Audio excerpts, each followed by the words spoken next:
Lu doa nggak sama Allah? Ya Allah, saya titip masa depan saya. Ya Allah, impian saya pengen jadi ini, kabulin dong. Tidak semua orang sekonsisten itu tiap 5 waktu. Enggak semua orang.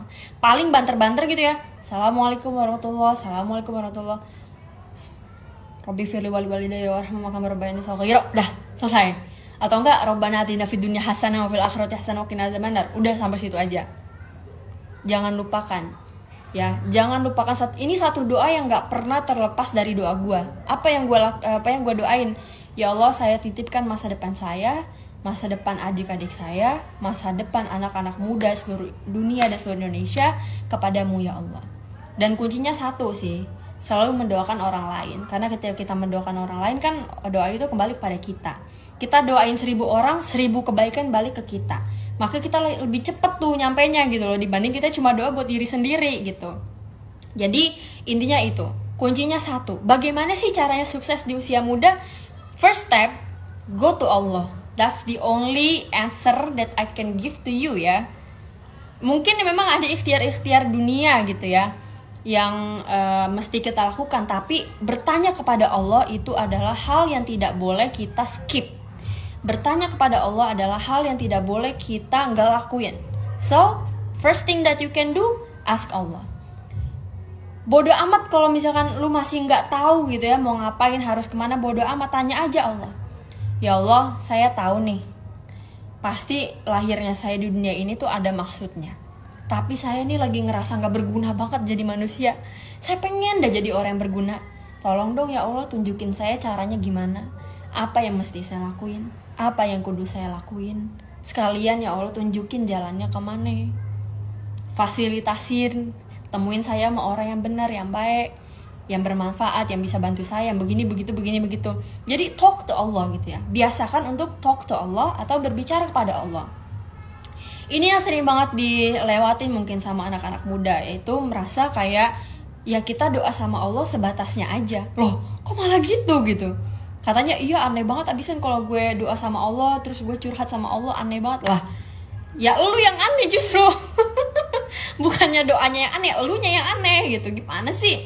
Jadi apa yang gue lakukan pada saat itu, gue bertanya sama Allah. Setelah gue bertanya sama Allah, apa yang gue dapatkan? Yang gue dapatkan adalah jalan-jalan. Maksudnya jalan-jalannya bukan jalan-jalan kayak kemana gitu, ke pasar bang, bukan. Maksudnya jalan-jalan tuh gini, Allah ngasih gue jalan. Kenapa kalau kita nanya sama orang gitu ya, serba terbatas? Kenapa? Karena emang manusia tuh taunya ya terbatas. Yang taunya nggak terbatas itu siapa? Cuma Allah gitu. Istilahnya kayak lu nanya sama orang taunya lewat gang A B C. Tapi ketika lu nanya sama Waze atau nanya sama Google Map, dia tahu 10 gang. Kan beda kekuatannya, ya enggak? Jadi kuncinya satu, yaitu bertanya kepada Allah. Terus apa yang harus kita lakukan? Selebihnya adalah ketika Allah udah tunjukin jalannya apa, kita harus istiqomah. Nggak boleh gitu kayak melenceng atau nyeleneng, apa sih disebutnya? Apa sih nyelonong? Apa sih melenceng ya? Bener ya, melenceng gitu nggak boleh. Jadi tetap konsisten gitu ya dengan apa yang kita lakukan di awal. Berdoa terus walaupun kita udah dapat apa yang kita inginkan, berdoa terus. Dan gue nih punya cerita yang menarik guys. Gue kan waktu itu pernah ngebahas ya tentang kekuatan atau dahsyatnya mengucap, berkata, menulis gitu ya, yang baik-baik. Berdoa yang baik-baik, dan berdoa itu gak boleh ukuran yang kecil, harus ukuran yang gede gitu ya. Gue kadang suka lucu aja gitu loh. Ada orang, gue pernah nemuin satu komen bunyinya begini, ya Allah, semoga tahun ini saya bisa beli mobil bekas Toyota Avanza. Dalam hati gue mikir, lah kenapa dia nggak doa minta yang baru aja gitu.